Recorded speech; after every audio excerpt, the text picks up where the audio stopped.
محمد یا رب صل بسم اللہ الرحمن الرحیم۔ سورہ حج کا رکوع نمبر 1 اور 17ویں پارے کا رکوع نمبر 8 آج میں شروع کروں گا حسب معمول مختصر لفظی ترجمہ مختصر گرامر کے ساتھ، پھر انشاءاللہ اس کی تفسیر ہوگی۔ اعوذ باللہ من الشیطان الرجیم، بسم اللہ الرحمن الرحیم۔ یا ایھا الناس اتقوا ربکم، اے لوگو اپنے رب سے ڈرو۔ ان زلزلۃ الساعۃ، ساعہ گھڑی کو کہتے ہیں، وقت کو کہتے ہیں۔ یہاں الف لام ہے تو مخصوص گھڑی یعنی قیامت کی گھڑی، تو قیامت ہی کو کہا جاتا ہے، یعنی وہ ٹائم جس میں قیامت آئے گی، تو پھر اسی کو ساعہ کہا جاتا ہے قرآن کی اصطلاح میں۔ ان زلزلۃ الساعۃ، بے شک قیامت کا جو زلزلہ ہے، شیء عظیم، وہ بہت بڑی چیز ہے۔ یوم ترونھا، جس دن تم اس زلزلے کو دیکھو گے، تذہل، غافل ہو جائے گی، کل مرضعۃ، ہر دودھ پلانے والی۔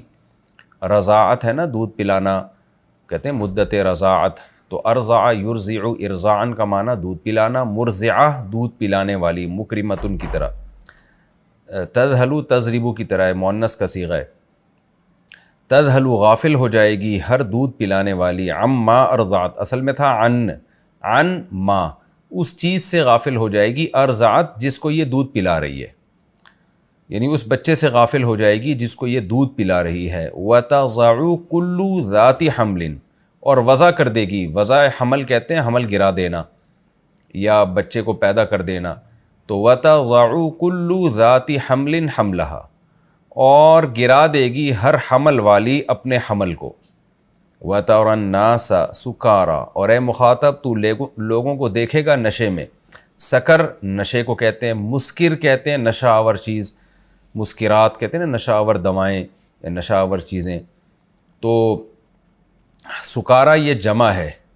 وَتَرَى النَّاسَ سُكَارَىٰ، اے مخاطب تو لوگوں کو دیکھے گا نشے میں، وَمَا هُمْ بِسُكَارَىٰ، حالانکہ وہ نشے میں نہیں ہوں، یعنی نشے والے نہیں ہوں گے، وہ نشے میں نہیں ہوں گے۔ وَلَكِنَّ عَذَابَ اللَّهِ شَدِيدٌ، لیکن اللہ کا عذاب شدید ہوگا۔ وَمِنَ النَّاسِ، اور لوگوں میں بعض ایسے ہیں، مَن يُجَادِلُ فِي اللَّهِ، جو جدال جھگڑا کرتے ہیں اللہ کے بارے میں، بغیر علم، بغیر علم کے۔ میں نے بتایا نا، جب بغیر علم قرآن میں آئے تو اس کا آپ نے آسان ترجمہ کرنا، بغیر کسی یقینی دلیل کے۔ لوگوں میں بعض ایسے ہیں جو اللہ کے بارے میں جھگڑا کرتے ہیں بغیر کسی دلیل کے، وَيَتَّبِعُوا، اور وہ اتباع کرتے ہیں، كُلَّ شَيْطَانٍ مَرِيدٍ، ہر سرکش شیطان کی۔ یہ میں جمع کا ترجمہ اس لیے کر رہا ہوں کہ من کا معنی ہر وہ شخص، یجادل فی اللہ، جو اللہ سے اللہ کے بارے میں جھگڑا کرتا ہے، یعنی اب آپ دوبارہ ترجمہ دیکھیں نا، لوگوں میں بعض ایسے ہیں، من یجادل، ایسا شخص بھی آپ کو ملے گا جو اللہ کے بارے میں جھگڑا کرتا ہے بغیر علم، بغیر دلیل کے۔ تو مراد ایک شخص نہیں ہے، ہر وہ شخص جو اس طرح سے جھگڑا کرتا ہے، سب لوگ اس میں داخل ہیں۔ اور ایسا شخص کیا کرتا ہے، وَيَتَّبِعُ كُلَّ شَيْطَانٍ مَرِيدٍ، یہ ہر سرکش شیطان کی اتباع کرتا ہے۔ مردا یمردو کا معنی ہوتا ہے سرکشی کرنا، تو مرید بمعنی شریف، یعنی فعیل کے وزن پر ہے۔ کتب علیہ، اس شیطان کے بارے میں، شیطان پر یہ لکھ دیا گیا ہے، یعنی اس کے بارے میں یہ بات طے شدہ ہے، انہو، کہ بے شک بات یہ ہے، من تولاہ، جو اس سے دوستی کرے گا۔ تولا کا معنی، تولا یعنی دوستی رکھنا کسی سے، جو شیطان سے دوستی رکھے گا، فَأَنَّهُ، تو یہ بات طے ہے کہ یہ شیطان جو ہے، يُضِلُّهُ، اس کو گمراہ کر دے گا، وَيَهْدِيهِ، اور شیطان اس کی رہنمائی کرے گا، إِلَىٰ عَذَابِ السَّعِيرِ، بھڑکتی ہوئی آگ کے عذاب کی طرف۔ سعیر بھڑکتی ہوئی آگ کو بولتے ہیں۔ یا ایھا الناس، اے لوگو، ان کنتم، اگر ہو تم، فی ریب، شک میں، من البعث، دوبارہ پیدا ہونے سے، بعث کا معنی اٹھنا، یعنی قبروں سے اٹھنے کے بارے میں اگر تم شک میں ہو، فَإِنَّا خَلَقْنَاكُمْ، فَإِنَّا اصل میں تھا فَإِنَّنَا، تو بے شک ہم نے، خلقناکم، پیدا کیا ہے تم کو، من تراب، مٹی سے، ثم من نطفہ، پھر منی کے قطرے سے، ثم من علقہ، پھر جمے ہوئے خون سے، ثم من مضغہ، پھر مضغہ کہتے ہیں بوٹی، مضغ یمضغ کا معنی ہوتا ہے چبانا، تو مضغ یمضغ چبانا، تو مضغہ وہ بوٹی جو چبائی جاتی ہے، ہم سالن سے بوٹی اٹھاتے ہیں نا تو کہ وہ بھی چبائی جاتی ہے، اس لیے اس کو بھی مضغہ. تو یہاں مراد کیا ہے؟ گوشت کا ٹکڑا. پھر ہم نے بنایا ہے تمہیں گوشت کے ٹکڑے سے. مخلقۃن، ایسا ٹکڑا جو تخلیق شدہ ہوتا ہے، یعنی کمپلیٹ بنا ہوا ہوتا ہے. مخلقہ، خلق یخلق تخلیقاً کا معنی بنانا، یعنی جو بنا ہوا ہوتا ہے. وغیری مخلقۃن، اور وہ ٹکڑا جو نہیں بنا ہوا ہوتا یعنی ادھورا ہوتا ہے. لِنُبَيِّنَ لَكُمْ، تاکہ ہم واضح کر دیں تمہارے لیے. بیّنَ یُبَيِّنُ تَبْیینًا، ایکسپلین کرنا کسی چیز کو، واضح کرنا، بیان کر دینا، تاکہ ہم تمہارے لیے بیان کر دیں. یعنی کیا بیان کر دیں؟ جو ہم بتانا چاہ رہے ہیں وہ تمہاری سمجھ میں آ جائے کہ ہم طاقتور ہیں، ہم دوبارہ پیدا کر سکتے ہیں. وَنُقِرُّ فِي الْأَرْحَامِ، اور ہم قرار میں رکھتے ہیں. اقرّ یقر اقراراً، یہاں قرار سے ہے یہ لفظ. تو وَنُقِرُّ فِي الْأَرْحَامِ، اور ہم رحموں میں، یعنی عورت کے رحم، اس کی جمع ارحام، یعنی اس ٹکڑے کو ہم ارحام میں قرار دیتے ہیں. ما نشاء، جتنا ہم چاہتے ہیں. ما وقت کے معنی میں بھی آتے ہیں، جتنے ٹائم تک ہم چاہتے ہیں. الی اجل مسمی، اور اس کو پھر ہم یعنی وَنُقِرُّ فِي الْأَرْحَامِ، سوری یہ ما وقت کے معنی میں نہیں ہے کیونکہ آگے اجل کا لفظ صراحتاً آ رہا ہے. وَنُقِرُّ فِي الْأَرْحَامِ مَا نَشَاءُ، پھر ہم جس کو چاہتے ہیں، یعنی جس گوشت کے ٹکڑے کو چاہتے ہیں یا جس نطفے کو ہم چاہتے ہیں، ہم اسے رحم میں قرار دیتے ہیں. الی اجل مسمی، ایک متعین وقت تک کے لیے. ثم نخرجکم طفلا، پھر ہم تمہیں نکالتے ہیں، اخراج کرتے ہیں تمہارا رحم سے. طفلاً، بچہ بنا کے. طفل عربی میں بچے کو کہتے ہیں، اطفال اس کی جمع آتی ہے. ثم، پھر اس کے بعد کیا ہوتا ہے؟ لِتَبْلُغُوا أَشُدَّكُمْ، تاکہ تم پہنچ جاؤ اپنی بھرپور جوانی کو. یعنی یہاں ایک لفظ محذوف ہے. ثم نبقیکم، پھر ہم تمہیں باقی رکھتے ہیں، یعنی زندہ رکھتے ہیں تاکہ تم پہنچ جاؤ اپنی بھرپور جوانی کو. وَمِنْكُمْ مَنْ يُتَوَفَّى، اور تم میں سے بعض ایسے ہیں جو پہلے ہی ان کو وصول کر لیا جاتا ہے، یعنی اٹھا لیے جاتے ہیں. وَمِنْكُمْ، اور تم میں بعض ایسے ہیں، ایسے ہیں یُرَدُّ، جن کو لوٹایا جاتا ہے. اِلَىٰ أَرْذَلِ الْعُمُرِ، عمر کے سب سے خستہ حالت کی طرف. ارذل رذیل سے نکلا ہے، رذیل کہتے ہیں کمتر، گھٹیا. ارذل یہ کمپیریٹیو ڈگری ہے، عمر کی سب سے بدترین حالت، یعنی جو انتہائی درجے کا بڑھاپا ہے. عمر میں سب سے جو کمتر حالت ہے، وہاں تک تم میں کچھ ایسے ہوتے ہیں جن کو پہنچا دیا جاتا ہے. لِكَيْ لَا يَعْلَمَ، کئی الگ تھا، لا الگ ہے، لیکن ملا کے لکھا گیا قرآن میں. اصل میں تھا لِكَيْ، تاکہ لا يعلم، یہ شخص نہ جانے، من بعد علم، علم کے بعد بھی، شیئا، کچھ بھی. یعنی ایسی عمر تک پہنچا دیتے ہیں بعض لوگوں کو کہ سب کچھ جانتے بوجھتے ہوئے بھی کچھ نہیں جانتا. وَتَرَى الْأَرْضَ، اور اے مخاطب تو دیکھتا ہے زمین کو. حامدتاً، حامدن کا معنی مردہ، جس میں کچھ بھی نہیں اگتا، بالکل بنجر زمین. فَإِذَا، اچانک، أَنزَلْنَا عَلَيْهَا، ہم نازل کرتے ہیں، علیہا، اس زمین پر، الماء، پانی. تو پھر کیا ہوتا ہے؟ جیسے ہی ہم نازل کرتے ہیں اس کے اوپر پانی، یہ اذا کا تعلق اہتزت سے ہے. یعنی ہم جب اس پہ پانی نازل کرتے ہیں، فَإِذَا أَنزَلْنَا عَلَيْهِ الْمَاءَ اہتزت، سوری یہ اذا مفاجاتیہ نہیں ہے بلکہ یہ اذا جب کے معنی میں ہے. فَإِذَا أَنزَلْنَا عَلَيْهَا الْمَاءَ، پس جب ہم نازل کرتے ہیں اس کے اوپر پانی، اہتزت، حرکت کرنے لگتی ہے. اہتزت اصل میں تھا اہتزازت، اکتسبت کی طرح. آپ نے سورہ مریم میں پڑھا نا، وَهُزِّي إِلَيْكِ بِجِذْعِ النَّخْلَةِ، اے مریم تو کھجور کے تنے کو حرکت دے. حُزِّي، حَزَّ يَحُزُّ، نصر ينصر کی طرح، اصل میں تھا حَزَزَ يَحْزُزُ. تو حَزَّ يَحُزُّ کا معنی حرکت دینا، اہتزّ کا معنی حرکت میں آنا. باب افتعال میں جب جائے گا نا، اہتزازہ، تو متحرک ہونا. تو اہتزت، زمین متحرک ہوتی ہے. وربت، اور بڑھتی ہے. ربا وت تھا اصل میں، ربا کہتے ہیں نا بڑھنے کو. سود کو بھی ربا اس لیے کہتے ہیں ظاہری لحاظ سے وہ بڑھتا ہے. تو ربوا، اونچے ٹیلے کو کہتے ہیں. تو جو بھی ابھرنے والی چیز ہے تو اس کے لیے عربی میں ربا یربو کا لفظ استعمال ہوتا ہے. ربا و یربو تھا اصل میں، ربت اصل میں تھا ربا وت. اہتزت، تو وہ زمین حرکت میں آتی ہے. وربت، اور بڑھنا شروع کرتی ہے. وانبتت، اور اگاتی ہے. من کل زوج، ہر قسم کے، زوج قسموں کو بھی کہتے ہیں. من کل زوج بہیج، ہر خوشنما چیزوں کو اگانا شروع کر دیتی ہے، یعنی وہ خوشنما چیز جو دیکھنے میں آپ کو اچھی لگتی ہے، ایسے لہلہاتی فصلیں اور بوٹے وغیرہ۔ ذالک، یہ سب کچھ اس لیے ہو رہا ہے، اس سبب سے ہو رہا ہے کہ ان اللہ هو الحق، کہ وہ اللہ برحق ہے۔ یہاں برحق کا مطلب کیا ہے کہ وہ ایک ثابت شدہ حقیقت ہے۔ حق کہتے ہیں ثابت شدہ چیز کو جو ثابت ہو، تو یعنی اللہ کا وجود، اس کی تمام صفات، اس کی قدرت، اس کے دعوے، یہ سب چیزیں ثابت شدہ ہیں۔ تو یعنی اللہ ثابت ہونے کا مطلب اللہ اپنے تمام کمالات، اپنے تمام دعووں کے ساتھ ثابت شدہ ہے۔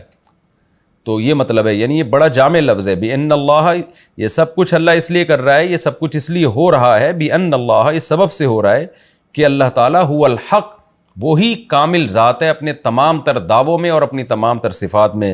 وَأَنَّهُ يُحْيِي الْمَوْتَى، اور یہ سب کچھ اس لیے ہو رہا ہے کہ وہ اللہ مردوں کو زندہ کرے گا۔ وَأَنَّهُ عَلَى كُلِّ شَيْءٍ قَدِيرٌ، اور یہ سب کچھ اس لیے ہو رہا ہے کہ وہ اللہ ہر چیز پر قدرت رکھتا ہے۔ وَأَنَّ السَّاعَةَ آتِيَةٌ، اور یہ سب کچھ اس لیے ہو رہا ہے کہ قیامت آ کر رہے گی۔ آتِیَةٌ ایک لفظ ہوتا ہے اتت، یعنی آئے گی، اور ایک ہے آتِیَةٌ آنے والی، یعنی آ کر رہے گی وہ۔ لا ریب فیہا، اس کے آنے میں کوئی شک نہیں ہے۔ وَأَنَّ اللَّهَ، اور یہ سب کچھ اس لیے ہو رہا ہے، یہ سب ایک دوسرے پر عطف ہو رہے ہیں جملے، اور یہ سب کچھ اس لیے ہو رہا ہے ان اللہ، کہ بے شک اللہ تعالیٰ یبعث، زندہ کرے گا، من، ان لوگوں کو، فی القبور، جو قبروں میں پڑے ہوئے ہیں۔ وَمِنَ النَّاسِ، اور لوگوں میں بعض ایسے ہیں، مَن یجادل فی اللہ، یعنی لوگوں میں بعض اس طرح کے لوگ بھی ہیں، مَن یجادل فی اللہ، جو اللہ کے بارے میں جھگڑا کرتے ہیں، بغیر علم، بغیر دلیل کے، ولا ہدن، اور بغیر کسی ہدایت کے، ان کے پاس خود کوئی گائیڈنس ہی نہیں ہے، ولا کتابن، اور نہ ان کے پاس کوئی کتاب ہے، منیر، جو روشنی دینے والی، سیدھا راستہ دکھانے والی ہو۔ ثانی عطفہ، ایسا شخص اپنے پہلو کو پھیرنے والا ہے۔ ثنا یثنی کا معنی ہوتا ہے پھیرنا، یہ لفظ پہلے بھی آ چکا ہے۔ الا انہم یثنون صدورہم لیستخفوا منہ، تفسیر کے لیکچر میں آ چکا ہے کہ یہ لوگ، غالباً سورہ رعد میں آئے، یثنون صدورہم، یہ اپنے سینوں کو موڑتے ہیں، تو موڑنا، اس سب کے معنی میں ثنا یثنی کا لفظ استعمال ہوتا ہے۔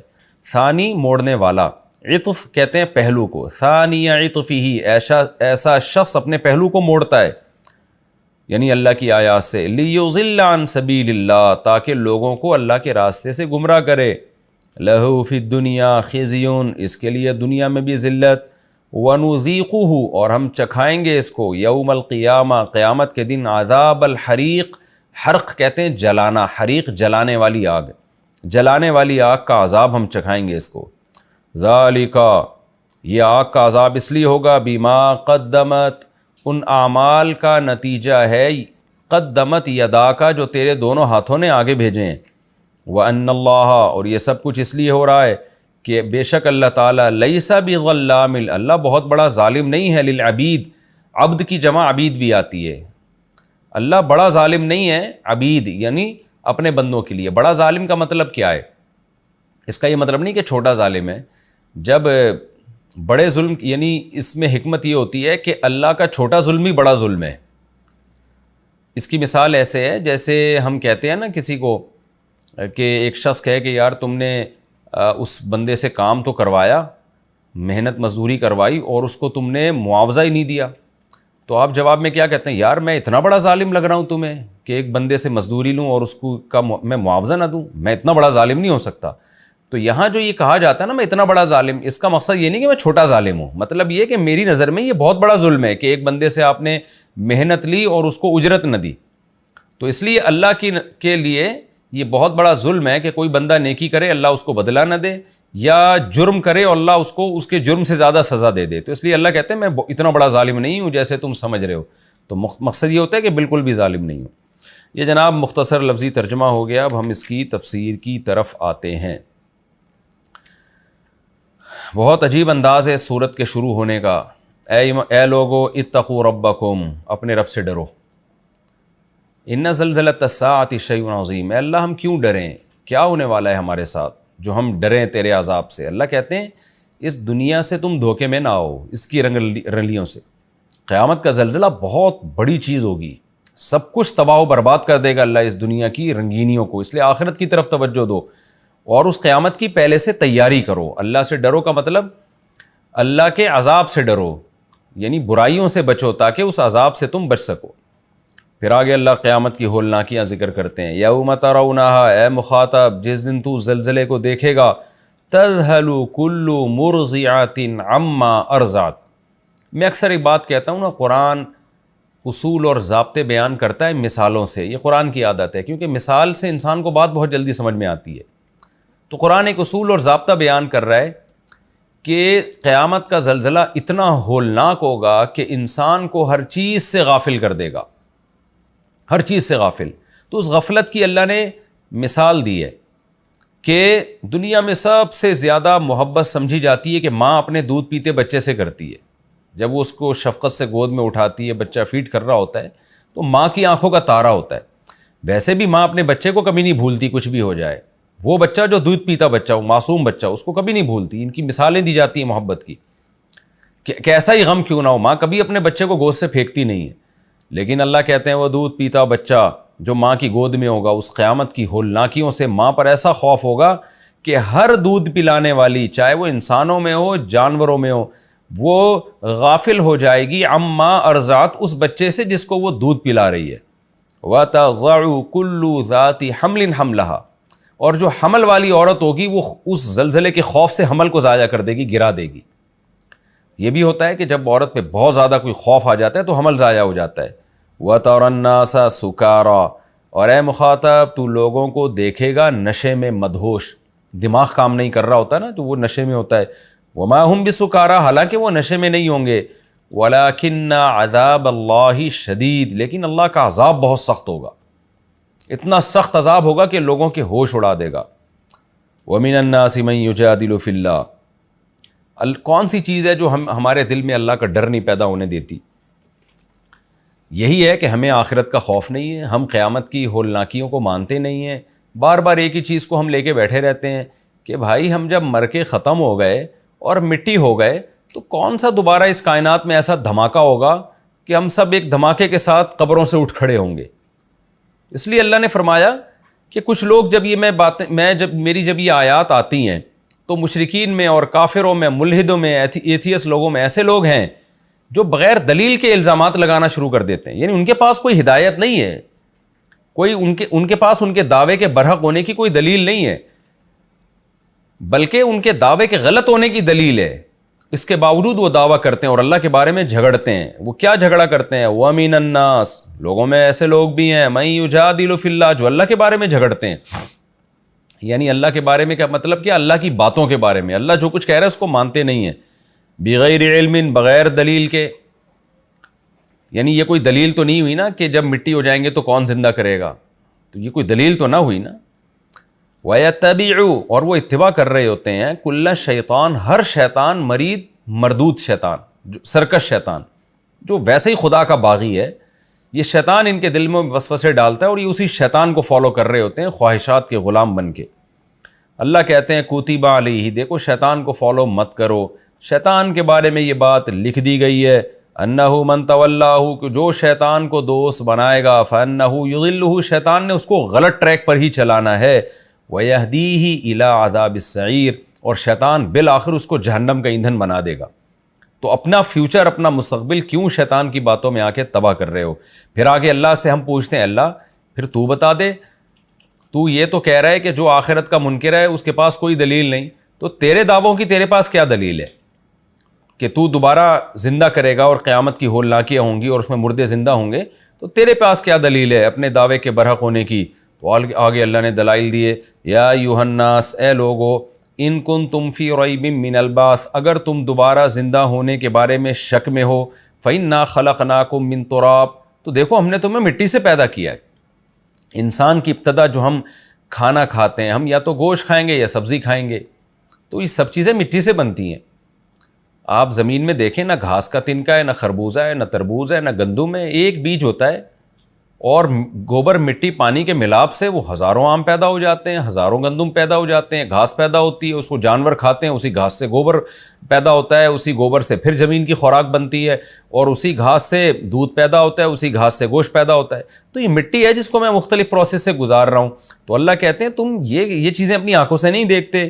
ان کنتم فی ریب من البعث فإنا خلقناکم من تراب، ہم نے فرسٹ ٹائم پہلی مرتبہ یعنی تمہارے پروسیس کی جو ابتدا ہے وہ مٹی سے ہوتی ہے، ثم من نطفہ، پھر اس کے بعد نطفے سے ہوتی ہے، یعنی اسی مٹی کو جب مرد کھاتا ہے اور عورت کھاتی ہے، یعنی جو مختلف شکلوں میں اللہ اس کو پھلوں میں بنا کے پھر اس سے اسپم بنتے ہیں جس کو اللہ نطفہ کہہ رہا ہے، تو اسی مٹی سے پھر ہم تمہیں نطفے سے بناتے ہیں، ثم من علقہ، پھر ہم تمہیں جمے ہوئے خون سے بناتے ہیں۔ بلڈ آ جاتا ہے نا جب ماں کے پیٹ میں جاتے، جیسے آپ نے انڈے میں دیکھا ہوگا جو فرٹائل انڈا ہوتا ہے، رکھے اس میں بلڈ آنا شروع ہو جاتا ہے، بچہ بننے کا جب پہلا پروسیس ہے نا تو بلڈ بنتا ہے اس میں۔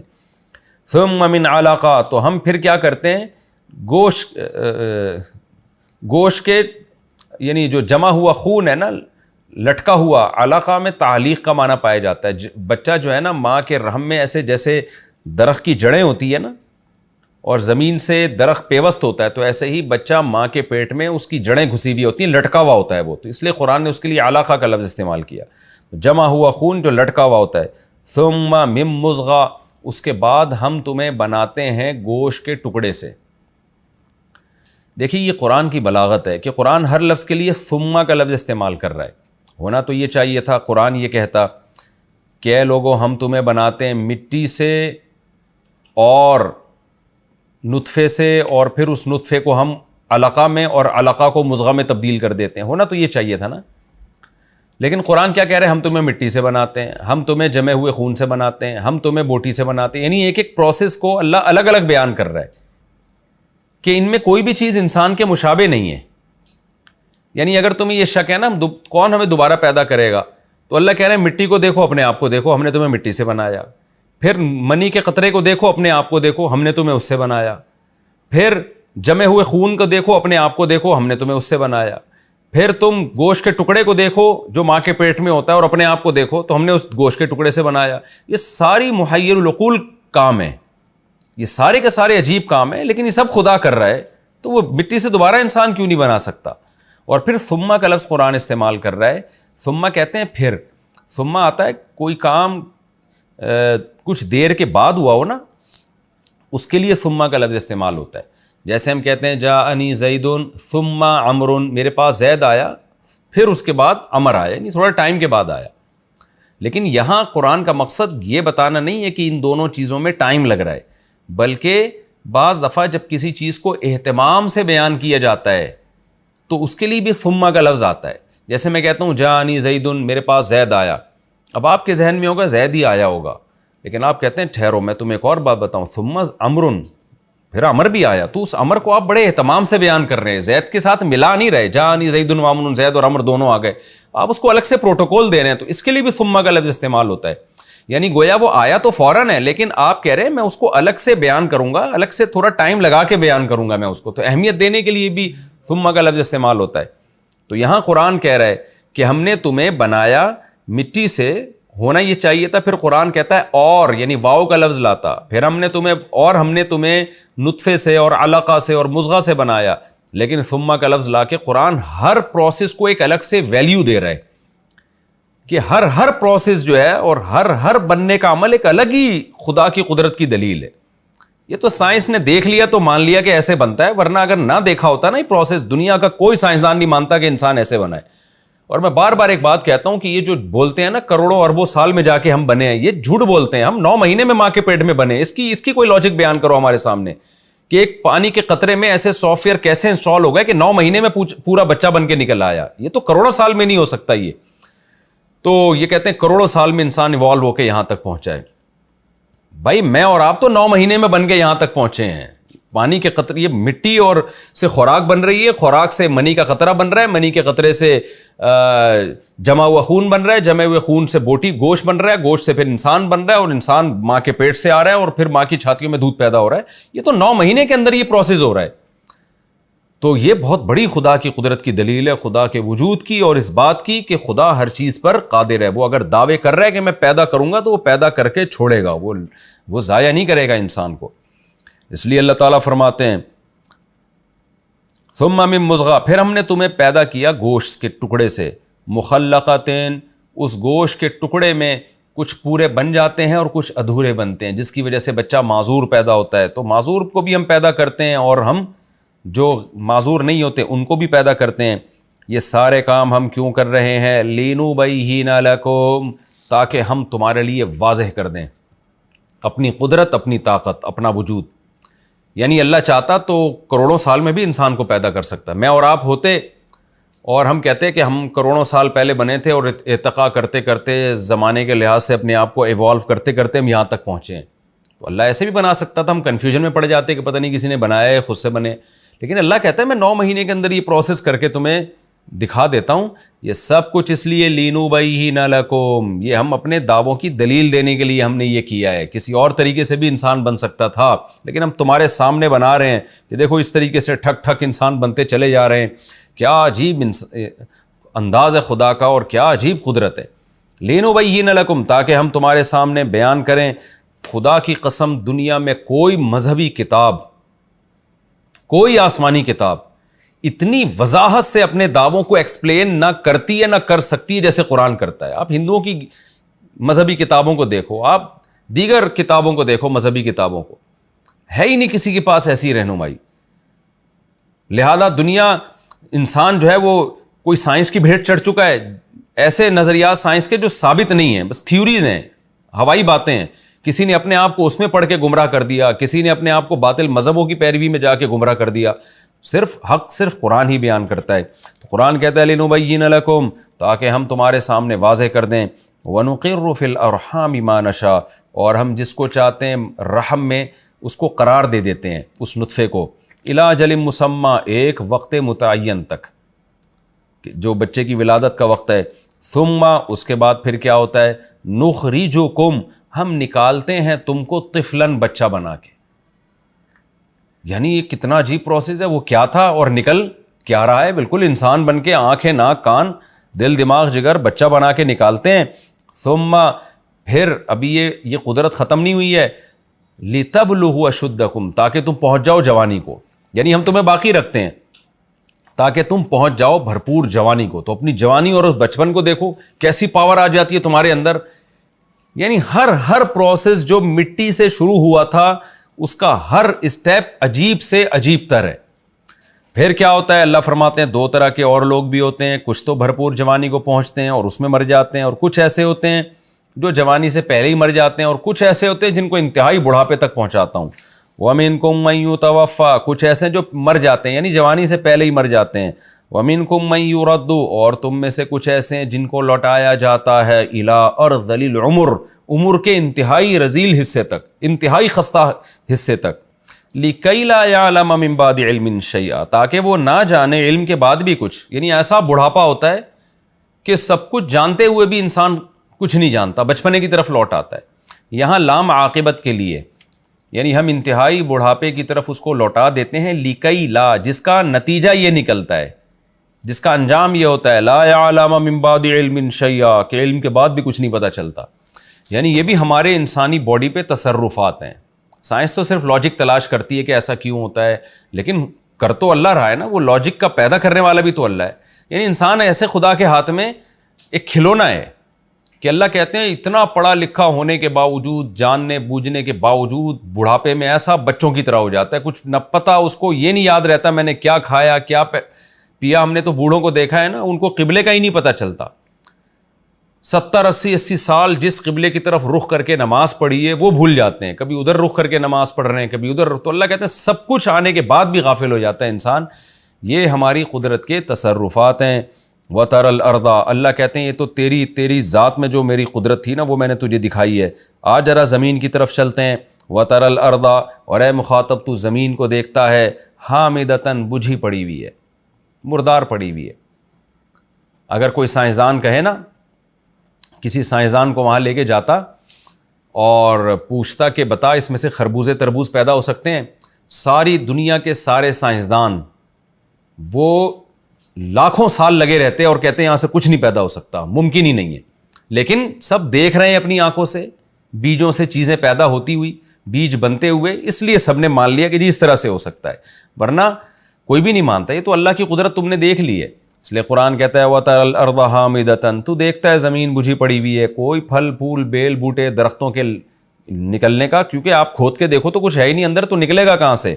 لیکن اللہ فرماتے ہیں فَإِذَا أَنزَلْنَا عَلَيْهِ الْمَاءَ، ہم جب نازل کرتے ہیں اس کے اوپر پانی، اہتز، صرف پانی سے یہ تصرفات آتے ہیں، حرکت کرنا شروع کر دیتی ہے۔ کیا قدرت کی کلاکاریاں اس کے اندر ظاہر ہوتی ہیں، حرکت کرتی ہے، وربت، ابھرتی ہے، وہ یعنی اگنا شروع ہوتی ہے، اور نتیجہ کیا نکلتا ہے؟ وَأَنبَتَتْ مِن كُلِّ زَوْجٍ بَهِيجٍ، ہر طرح کے خوشنما اقسام وہ کیسے اگال دیتی ہے۔ زمین اگرچہ جھاڑیاں بھی اگاتی ہے، لیکن قرآن تو اشارہ کر رہا ہے نا، چونکہ ہمیں اٹریکٹیو جو لگتی ہیں وہ تو خوشنما باغات لگتے ہیں، تو قرآن کہہ رہا ہے یہ جو خوشنما باغات اگتے ہیں یہ کیسے اگا دیے زمین نے، جو تمہیں دیکھنے میں اتنے بھلے لگ رہے ہیں۔ اگر یہ سب چیزیں اتفاق سے ہوتی ہیں تو جھاڑیاں ہی جھاڑیاں ہوتی ہیں اور فضول چیزیں ہی ہوتی ہیں، اس میں خوشنما چیزیں نہ ہوتی۔ آپ ایک یعنی پھول کے رنگت کو دیکھیں نا، جا کے اس کی پنکھڑیوں کے کلر کو دیکھیں، میں بعض دفعہ دیکھتا ہوں تو کیسا یعنی اس میں آپ کو دھاریاں نظر آتی ہیں اور کیسی ڈیزائننگ نظر آتی ہے، پھر اس میں کیسی بہترین خوشبو ہوتی ہے۔ یہ کیا پانی گوبر کے ملاپ سے بھائی کیا چیزیں پیدا ہو رہی ہیں۔ اللہ فرماتے ہیں وَأَنبَتَتْ مِن كُلِّ زَوْجٍ بَهِيجٍ، ذَلِكَ، یہ سب کچھ اس لیے ہو رہا ہے کہ مٹی سے انسان کا بننے کا پروسیس بڑھاپے تک، اور مردہ زمین میں گھنے باغات کا پیدا ہو جانا، ذالک، یہ سب کچھ یہ ثابت کرنے کے لیے، اس سبب سے ہے۔ بِأَنَّ کا مطلب ہوتا ہے اس سبب سے، یعنی اس لیے میں کر رہا ہوں تاکہ پتہ چل جائے ان اللہ هو الحق، کہ وہ اللہ برحق ہے۔ برحق کا مطلب میں نے لفظی ترجمے میں بتایا نا، ثابت شدہ حقیقت ہے، یعنی اس کا وجود بھی ثابت ہے، اس کے کمالات بھی ثابت ہیں، اس کی باتیں بھی ثابت ہیں، جو وہ کہہ رہا ہے وہ کر کے دکھائے گا کہ وہ میں مردوں کو دوبارہ زندہ کروں گا۔ تو یہ سب ثابت شدہ ایک حقیقت ہے، اللہ اپنے تمام دعووں اور کمالات کے ساتھ اور اپنے وجود کے ساتھ ثابت ہے۔ وَأَنَّهُ يُحْيِي الْمَوْتَى، اور یہ سب کچھ میں اس لیے کر رہا ہوں، میں تمہیں اس لیے دکھا رہا ہوں تاکہ یہ ثابت ہو جائے، أَنَّهُ يُحْيِي الْمَوْتَى، وہ مردوں کو زندہ کرے گا، وَأَنَّهُ عَلَى كُلِّ شَيْءٍ قَدِيرٌ، اور تمہیں پتہ چل جائے وہ تمام سب چیزوں پر قدرت رکھتا ہے، جو اس طرح سے بنا سکتا ہے وہ سب کچھ کر سکتا ہے۔ وَأَنَّ السَّاعَةَ آتِيَةٌ، اور یہ سب کچھ اس لیے ہے کہ قیامت آ کر رہے گی، ورنہ ان سب چیزوں کے کرنے کا مجھے حکمت کیا ہے اس میں؟ یعنی اگر میں نے انسان کو اپنی قدرت کے یہ سارے نمونے دکھا رہا ہوتا اور انسان سے کوئی مقصد ہی نہ ہوتا، مار کے ختم کرنا ہوتا، تو کیا مقصد تھا اپنی قدرت دکھانے کا؟ تو قدرت دکھانے سے کچھ تو مقصد تھا نا، کہ انسان مجھ پر ایمان لائے اور میری اطاعت کرے، تاکہ اطاعت کرنے والوں کو میں اچھا بدلہ دوں اور جو اطاعت نہیں کرتے ان کو میں سزا دوں۔ تو یہ سب کچھ میں نے یہ ثابت کرنے کے لیے کیا ہے۔ وَأَنَّ السَّاعَةَ آتِيَةٌ، اور بے شک قیامت آ کر رہے گی جس کے آنے میں کوئی شک نہیں ہے۔ وَأَنَّ، اور یہ سب چونکہ پیچھے عطف ہو رہے ہیں نا، اور یہ سب کچھ میں نے اس لیے کیا ہے یا کہ یہ ثابت ہو جائے کہ اللہ تعالیٰ یبعث من فی القبور، جو قبروں میں پڑے ہوئے مردے ہیں جن کو تم سمجھتے ہو کہ مٹی ہو کے ختم ہو گئے، نہ اللہ ان کو زندہ کر کے چھوڑے گا۔ تو یہ ثابت کرنے کے لیے اللہ نے اپنی ساری قدرت کے نمونے دنیا میں رکھے ہیں۔ وَمِنَ النَّاسِ مَن يُجَادِلُ فِي اللَّهِ بِغَيْرِ علم، پھر اللہ دوبارہ شکایت کرتے ہیں انسان سے کہ اب بتا جو میرے بارے میں جھگڑا کرتے ہیں اس کے پاس دلیل ہے یا میرے پاس دلیل ہے؟ اللہ نے اس کلام کا تکرار کیا کہ لوگوں میں بعض ایسے ہیں جو اللہ کے بارے میں جھگڑا کرتے ہیں بغیر علم، بغیر کسی علم نالج کے، یعنی دلیل نہیں ہے ان کے پاس، ولا ہدن، اور کوئی گائیڈنس بھی نہیں ہے، پیغمبروں کی گائیڈنس ہو، کوئی ایسے لوگوں کی گائیڈنس ہو جو خود ہدایت پر ہوں، ولا کتاب منیر، اور کوئی ان کے پاس کتاب بھی نہیں ہے، یعنی پیغمبروں کی تعلیمات بھی نہیں ہے۔ بھئی تین طریقے سے انسان کے پاس صحیح نالج آتی ہے، یا تو خود عقلی دلیل ہو جس کو علم سے تعبیر کیا، یا پیغمبر جو اللہ سے سیکھ کے بتاتے ہیں ان سے سنا ہو، یا آسمانی کتابوں میں دیکھا ہو۔ تو اللہ کہتے ہیں لوگ ایسے اللہ کے بارے میں جھگڑتے ہیں، نہ ان کے پاس خود عقل سے کوئی دلیل ہے، نہ آسمانی کتابوں کی کوئی دلیل، نہ پیغمبروں کی تعلیمات کی کوئی دلیل، بس اٹکل سے کام لیتے ہیں۔ ثانی عطفہ، اور یہ کرتے کیا ہیں؟ اپنے رخ کو موڑ کے رکھتے ہیں خدائی تعلیمات سے، یعنی جب اللہ تعالیٰ کے احکام ان کو بتائے جاتے ہیں تو اپنے پہلو کو ایسے تکبر سے موڑ لیتے ہیں، ایسے کرتے ہیں کہ ہم کیوں سنیں یہ باتیں۔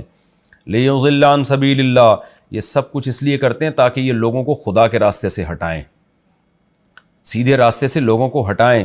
اللہ کہتے ہیں لہو فی الدنیا خزی، ان کے لیے دنیا میں بھی ذلت ہے۔ یہ ذلت یا تو جہاد کے ذریعے کہ اللہ مسلمانوں کو غلبہ عطا کرے گا، یہ دلائل کی دنیا میں ذلیل ہوں گے، یا یہ ذلت اس معنی میں ہے کہ بعضوں پر دنیا میں بھی عذاب آ جاتا ہے، یا یہ ذلت اس معنی میں ہے کہ اللہ تعالیٰ ان کو بالآخر دلائل کی دنیا میں موت کے وقت رسوا کر دیں گے، ان کو پتہ چل جائے گا کہ ہم غلطی پر تھے، یا ان کا جو مقصد ہے سکون اور اطمینان حاصل کرنا، خدا کے راستے سے گمراہ کرنے کا جو مقصد ہے وہ مقصد ان کو حاصل نہیں ہوگا۔ تو خزی کہتے ہیں ناکامی اور رسوائی کو۔ وَنُذِيقُهُ يَوْمَ الْقِيَامَةِ، اور دنیا میں تو یہ حال ہے، اور قیامت کے دن ہم ان کو چکھائیں گے عذاب الحریق، آگ کا جلانے کا عذاب۔ ذَلِكَ بِمَا قَدَّمَتْ يَدَاكَ، یہ سب کچھ اس لیے ہے کہ تیرے دونوں ہاتھوں نے جو آگے بھیجا ہے۔ تو خدا کا منکر تھا، خدائی تعلیمات کا منکر تھا، تو یہ تیری بدعمالیاں جو تو نے آگے بھیجی ہیں اس کے سبب تجھے عذاب دیا جا رہا ہے۔ وَأَنَّ اللَّهَ لَيْسَ بِظَلَّامٍ لِّلْعَبِيدِ، اور یہ اس لیے ہے کہ اللہ اپنے بندوں پہ ظلم نہیں کرتا۔ یہ بھی ایک نوعیت کا ظلم ہے کہ جو ٹھکانہ فرما برداروں کو دیا وہی نافرمانوں کو بھی دے دیا جائے۔ اس کو قرآن نے دوسرے مقام پہ یوں بیان کیا، نجعل المتقین کالفجار، تم بتاؤ کیا ہم پرہیزگار لوگوں کو برے لوگوں جیسا ٹھکانہ دے دیں گے کیا ہم؟ یہ تو کہتے ہیں نا کہ ظلم ہے کہ بھئی جو کر کے آئے کچھ قربانیاں دیں، مانا اللہ کو، اللہ کے دلائل کو مانا، اللہ کے رسولوں کتابوں کو مانا، اللہ نے ان کو بھی ایسا ہی انجام دے دیا، مار کے مٹی کر کے ختم کر دیا، اور جو نافرمان تھے ان کو بھی مار کے مٹی کر کے ختم کر دیا، تو اس کو بھی ظلم سمجھا جاتا ہے۔ تو اللہ کہتے ہیں اللہ ظالم تھوڑی ہے، نیک لوگوں کو اللہ جنت دے گا اور برے لوگوں کو اللہ جہنم کا عذاب دے گا، جیسے کہ آگے پھر اگلی رکوع میں اس کی تفصیل آ رہی ہے۔ تو یہ ہمارا رکوع الحمدللہ کمپلیٹ ہو گیا۔ اب ہم اگلے رکوع کی طرف چلتے ہیں۔ اس رکوع کا خلاصہ بہت آسان ہے۔ اللہ نے قیامت کی ہولناکیوں سے شروع کیا اور ہمیں تنبیہ کی ہے کہ آخرت پر ایمان لے آؤ، اور تم خدا کی قدرت کے نمونے صبح و شام اپنی آنکھوں سے دیکھ رہے ہو۔ مجھے جب میں یہ دیکھتا ہوں نا، لوگ آج بھی میرا کسی سے بحث ہو گئی، وہ ایتھیس، وہ جو نظریہ ارتقاء ہے اس کو بڑا پروموٹ کر رہے تھے وہ صاحب، تو مجھے قرآن کی وہ آیت یاد آتی ہے، فَرِحُوا بِمَا عِندَهُم مِّنَ الْعِلْمِ۔ اللہ کہتے ہیں پچھلی امتوں میں بہت سوں کو ہم نے ہلاک کیا، ان کے پاس جو نالج تھی نا اس پہ وہ اترانے لگے تھے۔ تو آج بھی سائنس نے چونکہ بہت ترقی کر لی ہے، تو انسان اپنے آپ کو خدا سے آگے سمجھنا شروع کر دیا انسان نے۔ ہر وہ چیز جو خدا کے وجود کی دلیل تھی تو بس قسم اٹھائی ہوئی ہے کہ میں نے ماننا نہیں ہے خدا کو، اور اس کی کوئی نہ کوئی گھڑی ہوئی لاجک پیش کرنی ہے کہ یہ سبب سے ہوا ہے، یہ خدا نے نہیں کیا یہ کام۔ یہی ہو رہا ہے کہ آپ نے ایسا خدا کو اپنی ڈکشنری سے نکالا ہے کہ آپ اسی میں الجھ کے رہ گئے، اسی کائنات کی تحقیق میں، حالانکہ یہ تو آپ کے لیے بنی تھی اور تاکہ آپ خدا کو پہچانیں، خدا کی پہچان کا عنصر نکال دیا، اور اس کائنات سے لذتیں اور فائدے اٹھانے والا عنصر وہ انسان نے لے لیا، جس کو ہم عرف میں کہتے ہیں نا میٹھا میٹھا ہپ ہپ اور کڑوا کڑوا تھو تھو۔ تو اتنا فائدہ انسان سائنسی ترقی سے اس کائنات سے اٹھا رہا ہے کہ جو مزے کی چیزیں وہ لے لی ہیں، اور جو خدا تک پہنچانے والی، خدا کی فرما برداری پہ لانے والی، اس کو اس نے بالکل اگنور کر دیا۔ اگلے رکوع کی طرف ہم چلتے ہیں جی۔ مختصر لفظی ترجمہ ہوگا، مختصر گرامر ہوگی، اور پھر اگر وقت بچا تو تفسیر کی طرف آئیں گے، ورنہ صرف اس 5 منٹ میں انشاءاللہ اس کا ترجمہ کمپلیٹ کرتا ہوں۔ سورہ حج کا رکوع نمبر 2 اور 17ویں پارے کا رکوع نمبر 9، اس کا مختصر لفظی ترجمہ۔ وَمِنَ النَّاسِ، لوگوں میں بعض ایسے ہیں، مَن يَعْبُدُ اللَّهَ، جو اللہ کی عبادت کرتے ہیں، عَلَىٰ حرف، حرف کہتے ہیں کنارے کو، ایک کنارے پہ، فَإِنْ أَصَابَهُ خَيْرٌ، اگر اس کو کوئی خیر پہنچ جائے، بھلائی پہنچ جائے، اطمأن بِهِ، تو اس دین پر وہ یا اس عبادت پر وہ مطمئن رہتا ہے۔ وَإِنْ أَصَابَتْهُ فِتْنَةٌ، اور اگر اسے کوئی فتنہ پہنچ جائے، انقلب علی وجہہ، تو لوٹ آتا ہے اپنے چہرے کے بل۔ خسرت دنیا والآخرہ، دنیا میں بھی خسارے والا ہوا اور آخرت میں بھی۔ ذالک هو الخسران المبین، یہ بہت بڑا واضح خسارہ ہے۔ آسان ترجمہ ہے خسران، خسارے کو کہتے ہیں۔ یدعو من دون اللہ، یہ اللہ کے سوا پکارتا ہے، ما، ایسی ذات کو، لا یضرہ، جو نہ اس کو نقصان پہنچا سکتی ہے، وما، اور ایسی ذات کو، لا ینفعہ، جو نہ اس کو فائدہ پہنچا سکتی ہے۔ ذالک هو الضلال البعید، یہ بہت دور کی گمراہی ہے۔ بعید کا مطلب بعید عن الحق، ایسی گمراہی جو حق سے بہت دور ہے۔ یدعو، یہ پکارتا ہے، لمن، لام تاکید کے لیے، من، اس ذات کو، ضرہ، کہ اس کا جو نقصان ہے، اقرب، زیادہ قریب ہے، من نفعہ، اس کے فائدے سے، یعنی اس کو پکارنا فائدے کے بجائے نقصان کا زیادہ سبب ہے۔ لبیس المولا، کتنا ہی برا ان کا دوست ہے، یعنی جو ان کا معبود ہے، جو ان کا کارساز ہے، کتنا ہی برا ہے۔ ولبیس العشیر، اور ان کے ساتھ، عشیر معاشرہ سے نکلا ہے نا، عشرت، ساتھ رہنا، عشیر شوہر کو بھی کہتے ہیں عورت کے لیے، اور معاشرت یعنی کہ حسن معاشرت، رہن سہن. تو عشیر جو رہن سہن یعنی جو بت ہیں ان کے معبود ہیں وہ تو یہ لوگ انہی کے ساتھ رہتے ہیں نا. تو اللہ فرماتے ہیں اس کو دوست بھی ہم کہہ سکتے ہیں کہ کتنے ہی برے دوست ہیں، کتنے ہی برے ساتھی ہیں. ان اللہ یدخل الذین آمنوا، بے شک اللہ داخل کرے گا ان لوگوں کو جو ایمان لائے، وعملوا الصالحات، اور نیک اعمال کیے، جنات باغات میں، تجری من تحتها الانہار، جن کے نیچے نہریں بہتی ہیں. ان اللہ یفعل ما یرید، اللہ کر گزرتا ہے ما وہ چیز، یریدو جس کا وہ ارادہ کرتا ہے.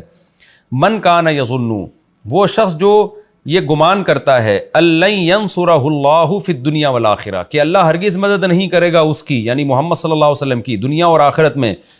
فلیمدد، تو اسے چاہیے کہ کھینچے، اصل میں تھا لی یمدد، ملا کے پڑھا جاتا ہے فلی یمدد.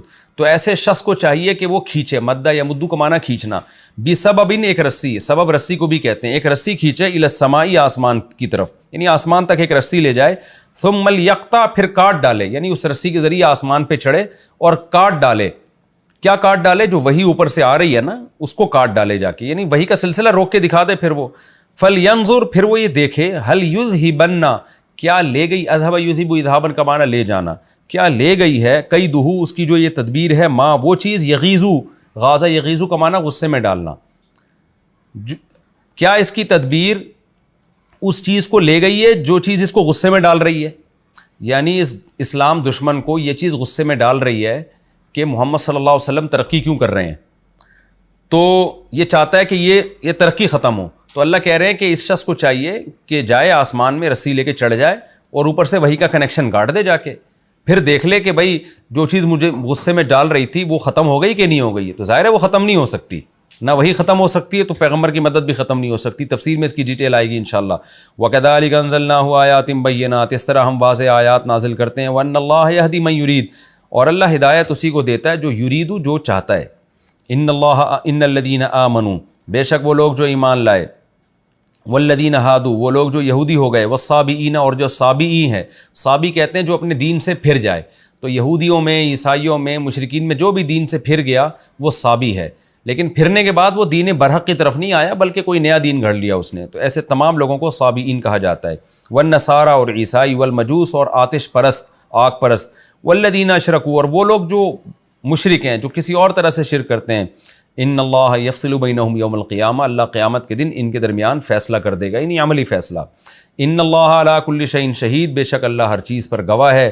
الم تری ان اللہ یسجد لہ، آسان ترجمہ اس لیے جلدی جلدی کر رہا ہوں. اے مخاطب، کیا تو نے دیکھا نہیں ہے کہ اللہ کے لیے سجدہ کرتی ہے من فی السماوات و من فی الارض، ہر وہ مخلوق جو آسمانوں میں ہے اور جو زمین میں، والشمس والقمر، اور سورج بھی اور چاند بھی، والنجوم، اور ستارے بھی، والجبال، اور پہاڑ بھی، والشجر، اور درخت بھی، والدواب، دابہ کی جمع، چوپائے بھی، وکثیر من الناس، اور بہت سے لوگ بھی، وکثیر، اور بہت سے ایسے بھی ہیں، حق علیہ العذاب، جن پر عذاب ثابت ہو چکا ہے، وہ سجدہ نہیں کرتے. وَمَن يُهِنِ اللَّهُ، اور جس کو اللہ ذلیل کر دے، اہانت سے نکلا ہے. یُہن اصل میں یُہوِن تھا، یکرم کی طرح، تو پڑھا جاتا ہے یُہن، ملا کے پڑھیں گے یُہن اللہ، جس کی اللہ اہانت کرے، توہین کرے، یعنی جس کو اللہ رسوا کر دے. فما لہ من مکرمین، تو نہیں ہے اس کے لیے کوئی اکرام کرنے والا، اکرام یعنی اس کو عزت دینے والا پھر کوئی نہیں ہے. ان اللہ یفعل ما یشاء، اللہ جو چاہتا ہے کر گزرتا ہے. ہذان خصمان، یہ دو ہیں خصم، یعنی پیچھے ذکر ہوا نا آمنو اور تمام مشرکین کا، تو یہ دو پارٹی ہیں، دو گروہ ہیں. خصم کہتے ہیں جھگڑالو، ایک طرف مومن اور ایک طرف کافر. ہذان خصمان، یہ دو خصم ہیں، اختصموا فی ربہم، اپنے رب کے بارے میں یہ جھگڑا کر رہے ہیں. فالذین کفروا، پس جو کافر ہوں گے، قطعت لہم، کاٹ ڈالے جائیں گے ان کے لیے، ثیاب من نار، آگ کے کپڑے، آگ کی کناتیں ہوں گی جو ان کے لیے کاٹی جائیں گی. تفسیر میں ڈیٹیل آئے گی. یصب، بہایا جائے گا، من فوق رؤوسہم، ان کے سروں کے اوپر سے، الحمیم، کھولتا ہوا پانی، یصہر بہ، جس سے گلا دیا جائے گا، ما فی بطونہم، وہ چیز جو ان کے پیٹوں میں ہے، یعنی آنتیں، والجلود، اور ان کی جلد یعنی کھال، جلد کی جمع جلود آتی ہے. وَلَهُم مَقَامِعُ، مقمع ہتھوڑے اور جو لوہے کے گزند ہوتے ہیں جسے مارا جاتا ہے، ان کے لیے لوہے کے گزند ہوں گے، من حدید، لوہے سے. کلما ارادو، جب بھی یہ ارادہ کریں گے، ان یخرجوا منہا، کہ اس آگ سے یہ نکلیں، من غم، اس غم کی وجہ سے، کسی غم کی یعنی تکلیف کی وجہ سے، اعیدوا فیہا، ان کو دوبارہ اسی آگ میں لوٹا دیا جائے گا.